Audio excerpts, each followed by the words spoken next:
वंदे मातरम प्यारे साथियों, नमस्कार। क्या आप लोग यूपी पुलिस कांस्टेबल का एग्जाम देने वाले हैं जो जून में होने जा रहा है? तो आप इस वीडियो को पूरा देखिएगा, क्योंकि अगर आप इस वीडियो को देख लेते हैं तो आपको पता लगेगा कि अभी जो पैटर्न है क्या बदला है और क्या बदलने की संभावना है। मैं इस वीडियो में आपको पूरा समझाने वाला हूं, तो इस वीडियो को पूरा देखिएगा। साथियों, सबसे पहले अभी आप लोग जानते हैं कि 14 और 15 मार्च को यूपी एसआई का एक एग्जाम हुआ है, यानी दरोगा का। उस एग्जाम के अंदर जो प्रश्न पूछे गए हैं और किस टॉपिक से कितने प्रश्न पूछे गए हैं, मैं इस वीडियो में आपको पहले बता देता हूं, और इसी से हमें पता लग जाएगा कि आने वाले एग्जाम के अंदर किस तरह का पैटर्न हमें रीजनिंग में देखने को मिल सकता है। पहले आप समझिए कि आपका जो एग्जाम है यूपी पुलिस कांस्टेबल का, उसके अंदर 150 क्वेश्चन आने हैं। 150 प्रश्नों में से करीब 55 से 60 प्रश्न, मैं 55 प्रश्न कहूं तो रीजनिंग के आने वाले हैं। और इसी के साथ साथ मेरे भाई करीब 38 क्वेश्चन, इसमें से नहीं, अलग से 38 क्वेश्चन वो आप लोगों के होने वाले हैं हिंदी के। तो अगर मैं इन दोनों ही विषयों को देखूं तो ये स्कोर जो है बहुत जबरदस्त स्कोर होता है आपके एग्जाम में सिलेक्शन पाने के लिए। तो अगर जिन स्टूडेंट के ये दोनों के दोनों टॉपिक बहुत अच्छे हैं, दोनों सब्जेक्ट अच्छे हैं, तो उसका सिलेक्शन निश्चित रूप से हो जाएगा। लेकिन इनको कवर करने के लिए आपका ये स्कोर होना चाहिए कि हिंदी में 38 क्वेश्चन आ रहे हैं तो 35 प्लस स्कोर होना चाहिए। अगर 55 प्रश्न रीजनिंग में है तो 50 प्रश्न, और मैं कहूंगा 55 प्रश्न ही आपके रीजनिंग में सही होने चाहिए, तभी आप सिलेक्शन ले सकते हो। या अगर कोई और पार्ट आपका कमजोर है तो यहां से आप अच्छा कर सकते हो।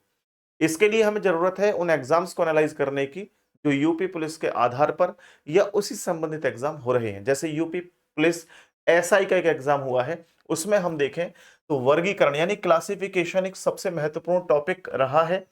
इससे आप देखेंगे तो 6 प्रश्न पूछे गए, यानी इस टॉपिक से कितने प्रश्न पूछे गए हैं? 6 प्रश्न। ये अपने आप में बहुत जबरदस्त बात है। एनालॉगी टॉपिक की बात करूं तो आपके एग्जाम के अंदर 5 प्रश्न इस टॉपिक से पूछे गए हैं। मैथमेटिकल ऑपरेशन यानी गणितीय संक्रिया की अगर बात करें तो 4 प्रश्न इससे भी पूछे गए हैं। अगर कोडिंग डिकोडिंग की बात करें दोस्त, तो 4 प्रश्न यहां से भी पूछे गए हैं। दिशा ज्ञान यानी डायरेक्शन टेस्ट की बात करें तो 3 प्रश्न यहां पूछे गए हैं। वैन आरेख की बात करें तो 3 प्रश्न इसमें है। रक्त संबंध से भी 3 प्रश्न पूछे गए हैं। वर्णमाला श्रेणी यानी अल्फाबेट सीरीज से भी 3 प्रश्न पूछे गए हैं। इसके बाद नंबर सीरीज से 3 प्रश्न, शब्द निर्माण से 2 प्रश्न, इनइक्वालिटी से 2 प्रश्न, दर्पण प्रतिबिंब से 2 प्रश्न, अल्फा न्यूमेरिकल यानी अक्षर संख्या श्रेणी जो होती है उससे 2 प्रश्न पूछे गए हैं। क्लॉक और कैलेंडर से 2 प्रश्न, यानी एक क्लॉक का एक कैलेंडर का। तो क्लॉक कैलेंडर जो अभी तक यूपी पुलिस में आप लोग जानते हैं स्किप नहीं हुआ है कभी भी, हर शिफ्ट में लगभग एग्जाम में क्वेश्चन पूछा ही जाता है। इसके बाद में बात करूं रैंकिंग की तो 2 प्रश्न पूछे गए हैं। बैठक व्यवस्था की तो 1 प्रश्न, ये मैं केवल एक पारी की बात कर रहा हूं, और यही स्कोर करीब हर एक पारी में रहा है। किसी में 1-2 नंबर, 1-2 प्रश्न कम ज्यादा हुए हैं। ठीक है, किसी में हो सकता है कि एनालॉगी के 5 ना होकर के 4 हो, तो कोडिंग डिकोडिंग के 4 की जगह 5 हो। इस तरीके से 1-2 नंबर कम ज्यादा, 1-2 प्रश्न कम ज्यादा रहे हैं।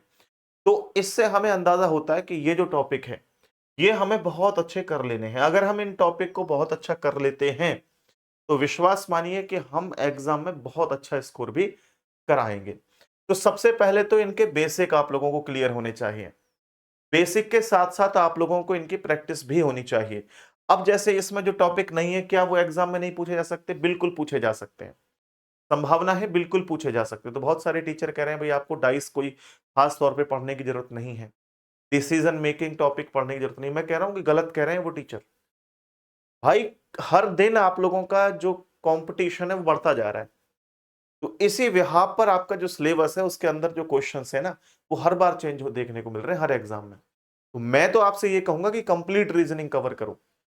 35 टॉपिक आपके या 36 टॉपिक आपके टोटल रीजनिंग के कवर करने हैं आपको यूपी पुलिस कांस्टेबल के लिए।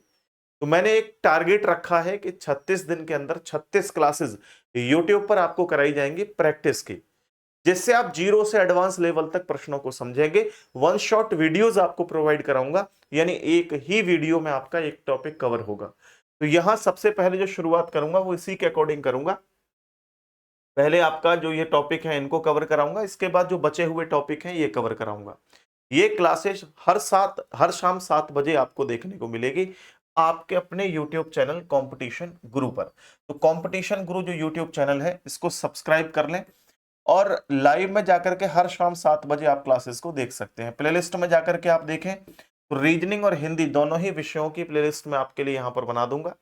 हिंदी की क्लास सुबह 10 बजे और रीजनिंग की क्लास रात को या शाम को 7 बजे आपको कंपटीशन गुरु यूट्यूब चैनल पर देखने को मिलेगी। ये प्रैक्टिस क्लास रहेंगी। अगर आप चाहते हैं फाउंडेशन क्लासेस करना तो इसके लिए भी मैं आपको बता देता हूं, आप कंपटीशन गुरु ऐप डाउनलोड कर लेंगे सारे दोस्त, क्योंकि समय बहुत कम है। आप लोग जानते हैं जून में पेपर है और आपकी क्लासेस मंडे से रेगुलर चलने जा रही है। तो आप इस नए बैच को, जो कि रीजनिंग और हिंदी स्पेशल कॉम्बो बैच है, वैधता 2 साल है दोस्तों। इसकी फीस की बात करूं तो आपको यहां पर 599 रुपए दिखाई दे रही होगी, है ना। लेकिन अगर आप इसको सैटरडे और संडे यानी 2 दिन के अंदर अंदर इस बैच को परचेज करते हैं तो यहां पर और 100 रुपए का डिस्काउंट आपको दिखाई देगा। यानी ये फीस मात्र 499 दिखाई दे रही होगी आपको 2 दिन के लिए। तो अगर आप चाहें तो कंपटीशन गुरु ऐप डाउनलोड करके इस स्पेशल बैच को ले सकते हैं। यूपी पुलिस कांस्टेबल और यूपीएसआई के लिए एकदम बहुत शानदार ये बैच रहेगा। तो मेरा कहने का उद्देश्य यह है कि एक बार पढ़ें और आखिरी बार पढ़ें, बार बार ना पढ़ना पड़े। और ऐसा भी ना हो कि भैया जो एग्जाम में पूछा जा रहा है बस उतना ही पढ़ना है ना। इसका मतलब है जितना एग्जाम में पूछा जा रहा है वो तो पढ़ना ही है। जो संभावना पूछी जा सकती है, जैसे एनालिटिकल रीजनिंग का एक प्रश्न नहीं पूछा आपके एग्जाम के अंदर, जबकि मुझे लगता है कि यूपीएसआई में एनालिटिकल से क्वेश्चन जरूर पूछे जाने चाहिए थे, नहीं पूछे गए। अब मुझे नहीं पता क्यों नहीं पूछे गए, है ना। तो पूछे जाने चाहिए थे। डिसीजन मेकिंग के क्वेश्चंस पूछे जाने थे। इनमें बहुत सारे टॉपिक है जिनसे प्रश्न न भी बनते तो भी बात बन जाती, या कम कम क्वेश्चन भी हो सकते थे। जो ये क्लासिफिकेशन एनालॉगी है, इनसे 2-2 3-3 प्रश्न भी हो सकते थे, तो वहां से उन टॉपिक को उठाया जा सकता था। अब हो सकता है कि एग्जामिनर दिमाग में यही प्लानिंग कर रहा हो कि भैया ये चीजें ऐड कर दें, क्योंकि इस बार जो है यूपीएसआई की जो कट ऑफ है वो बहुत हाई जाने वाली है। कारण है उसका इजी पेपर था, लेकिन हर बार ऐसा नहीं होगा, इजी नहीं आएगा पेपर। तो आपको जीरो टू एडवांस चीजों को लेकर के चलना है। शाम को मुलाकात करूंगा 7 बजे रीजनिंग की क्लास के साथ आपके अपने यूट्यूब चैनल कंपटीशन गुरु पर। ठीक है, एक बार फिर से मैं आपको दिखा देता हूं।